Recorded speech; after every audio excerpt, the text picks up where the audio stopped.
윤희석 전 대변인도 네. 징계 대상에 지금 그러니까 뭐 40, 50명 어쩌고 하는 그 명단에는 올라가 계신 있죠, 거죠. 당연히. 그렇다고 하더라고요. 네네. 아직 확인되신 건 아니 본인한테 통보 같은 게 안 와요? 아직 그 윤리 저 6명 안 왔잖아요. 안 읽고 있는 거예요. 읽지도 않았다. 못 그렇지. 읽었다. 이거를 예. 시작할지 말지. 그렇죠, 그러니까 이게 그렇죠. 보니까 기사를 보니까 이거를 스타트 우리가 하겠습니다. 땅땅땅 이제부터 재판을 시작합니다. 요게 돼야 되는데 그거 그쵸. 자체를 못했다. 그게 징계 절차 개시. 네네. 그걸 하기 전에 회의를 여러 번 해야 되죠. 네, 그렇죠. 아직은 등희석인지 윤희석인지 누군지는 알 수 없지만 뭐 이렇게 올라가 있는 것 같다라는 소문이 퍼지고 있고요. 지금 많은 그리고 분들이 아까 잠깐. 네. 예. 배지 중에서 한두 명이면 결국 진종호 의원, 한지아 의원 뭐 이 중에 누가 징계될 것이다. 그렇게 요새 나온 얘기는 그런 것처럼 나오던데. 그러니까 징계를 하려면 실질적으로 도와야 되잖아요. 예. 같이 치킨 먹은 것 갖고는 안 될 겁니다. 예, 그건 사적 관계에서 가능한 건데 저처럼 유세차 올라와서 연설을 하거나 예. 아니면 실질적으로 주거지를 뭐 옮겨서 도와줬거나 뭐 이런 실질적인 행동이 있어야 한다고 생각해요. 네. 해당 회로 정의하더라도 예. 네. 그러면 진종호 의원 가능성이 좀 높아 보여요. 진종호 의원. 저 일각에서는 이런 얘기가 나와요. 조경태 의원의 포커스를 맞추는 것 같다. 왜냐하면 친한계를 정면으로 징계를 하기보다는 좀 약간 어스라임이 이제 돌려나가가지고 어스라이 돌려나가서 조경태 의원을 박덕흠 의원에 대한 비토를 놨던 것으로 징계를 세게 할 거다. 이런 식으로 정면 충돌은 피하는 모양새가 될 거란 얘기 나오던데. 그럴 거면 이거 왜 했습니까? 네. 예. 그쵸? 그럼 마운드에 올라오면 안 되죠. 예. 직구 못 던지고 자꾸 뺄 거면 직구를 던지세요 한가운데.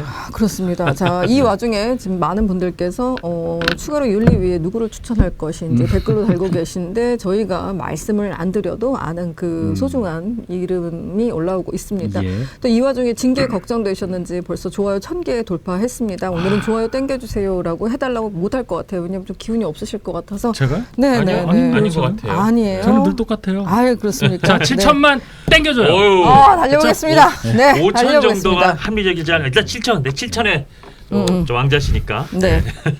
그렇게 한번 갈 보겠습니다. 거예요. 예. 네. 저 그리고 아직까지 그 생각 변함없으신지 여쭙고 싶어요. 우리 장 대표는 뭔가 정면 충돌을 피하면서 약간 그 윤리위를 통한 그립감도 빠지는 느낌인데 원래 민주당 당대표 교체되는 시점이 교체 시점이 될 거라고 예상 주셨잖아요. 그 예상에는 변함이 없으신가요? 예, 8월 26일로 제가 맞춰놨잖아요. 26일, 예. 네. 아직도 많이 남았어요. 많이 네. 남았네요. 민주당 전당대회 가는 거하고 뭐 싱크로율이 100%는 아니겠지만 네.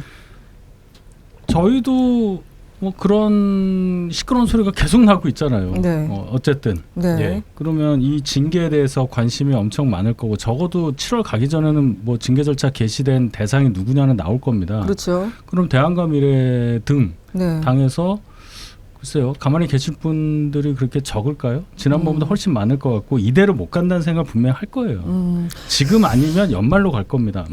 예, 저는 그렇게 봐서 아직도 저는 8월에 교체 가능성, 뭐 8월에 뭔 일이 있을 거다라는 생각에는 변함이 없어요. 왜 또 지금 아니면 연말로 또 바꾸신 거예요? 정기국회가 있잖아요. 예. 예, 그러니까 그때는 또 그냥 넘어간단 말이죠. 뭐 국정감사하고 하니까. 네.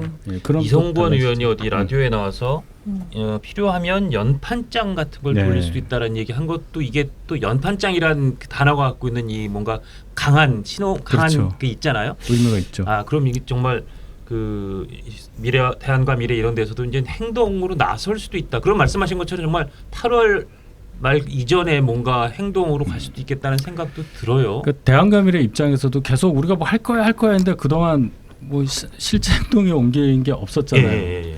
그러니까 이게 서로가 마찬가지예요. 장도혁 대표도 뭘 해야 되는 거고 대한과 미래 등 당에서 이 당의 개혁을 바라는 분들도 뭘 해야 되는 시점까지 온 겁니다. 지금 이 시점에. 예. 그래서 권영진 의원이 배지를 걸고서라도 뭘 하겠다 이런 말씀까지 하셨거든요.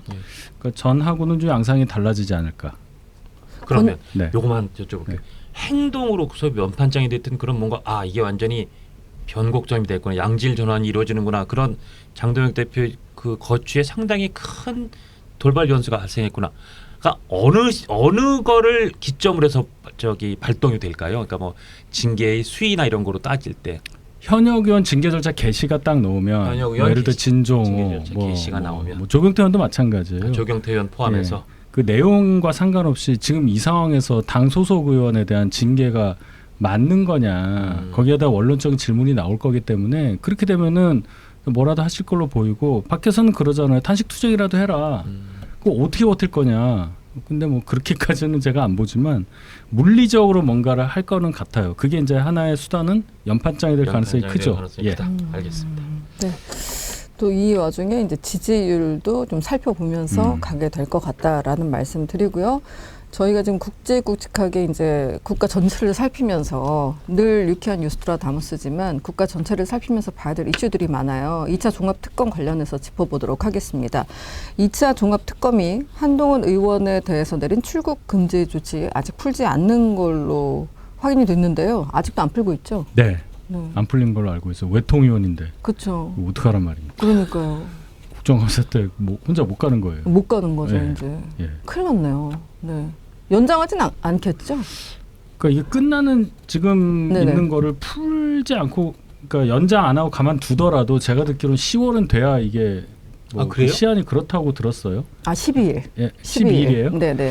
그럼 뭐 근데 연장할 것 같은데 느낌이. 어, 왜냐하면 이유가 없기 때문에. 네. 그래서 누가 10월 얘기를 했는데 왜 그런지 모르겠어요. 네. 제가 근데 그걸 어디서 들어서. 박상용 검사에 대해서 그렇게까지 서슬퍼렇게 하다가도 슬그머니 출국 금지를 연장 못할 것 같은 해제하는 걸 보면 한동훈 당시 장관에 대해서는 더 그 연결고리가 느슨하니까 뭐 그냥 슬그머니 해제하지 않을까. 좀 합리적인 추론하면 그런 건데 그 양반들이 합리적으로 사고 있다고 전제하면 그런 건데 근데 그거 봐야죠. 왜 10월이라는 말이 나오는지 저도 들어봤는데 원래 이제 정해진 거는 이번 달 12일까지거든요. 여기서 네. 한 달씩 연장을 할 수 있는데 특검이 자신의 기한을 그 연장해 달라고 그 요청을 얘기구나. 했어요. 근데 박상용 검사는 탈탈 털고 조사를 했는데 나온 게 하나도 없으니 아, 연어 술 파티는커녕 뭐 이건 없잖아. 그러니까 아, 이 사람한테 추가 신청을 하면 그땐 진짜 뭐 소송 당하겠다 싶으니까 박상용 검사는 드랍을 하고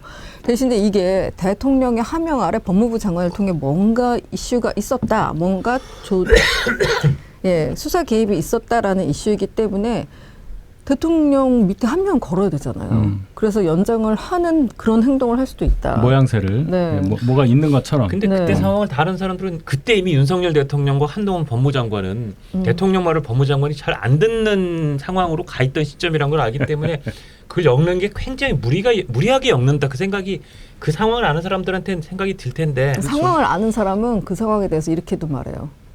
아니, 그 사람들이 이렇게 치밀할 거라고 생각해? 그 사람들이 뭐 이렇게 이재명 잡으려고 그랬다고 생각해? 그렇잖아요. 그러니까. 오늘도 김민석 총리가 어제도 뭐라 그랬어요. 뭐 이성윤 의원이 감기약 가지고 싸우니까 대장동 생각나네 그렇죠. 이랬거든요. 그런 얘기를 하죠. 진짜 큰 싸움은 그분들끼리 냈다고요. 그렇죠. 윤석열 대통령이 법무부 장관한테 뭐 하명 수사하고 하지 않았다. 요거는 민주당 그분들도 잘 알고 계신다. 자, 특검이 굉장히 갈수록 힘들어지고 있다. 마치 블랙 코미디인 것 같다는 느낌이 드는데 만약에 12일 날 연장을 하지 않는다면 출국 금지 연장을 하지 않는다면 그런 생각도 들 것 같아요. 만약에 딱 풀렸어 출국 금지가. 그럼 한동훈 의원이 페이스북에 이런 글을 올릴 것 같아요. 곧 봐요. 나한테 아무것도 못할 거면서 나 부르지도 않을 거면서 그렇죠. 나 열심히 부산에서 뛰고 있을 때 왜 출국 금지한 거예요? 이렇게 말할 수도 있을 것 답을 같아요. 하라라고 말을 하겠죠. 그렇죠. 네. 네, 연장해도 답을 해야 되고 연장 그렇죠. 안 해도 답을 해야 되고 그러네요. 이런 게 많이 있어요. 제가 계속 강조하지만 재밌는데요? 다른 네. 얘기지만 올해 연말이면요. 예. 토지거래 허가구역 재지정할 거냐 여기서 끝낼 거냐를 결정해야 돼요. 연장해도 논리가 있어야 되고 그만둬도 네. 중지해도 논리가 있어야 되는데 이거 다른 얘기긴 하지만 그 전에 7월에 지금 부동산 세제 관련해서 뭐 큰 발표한다면서요? 예. 이거랑 쭉 가보면 무슨 논리가 나올지 저는 잘 모르겠어요. 예, 그러니까 이런 게 여러 가지가 이제 이재명 정부에서 답할 게 여러 가지가 생긴다. 이 영상이 마음에 드셨다면 압도적인 좋아요와 구독, 알림 설정 부탁드립니다. 뉴스트라 다무스.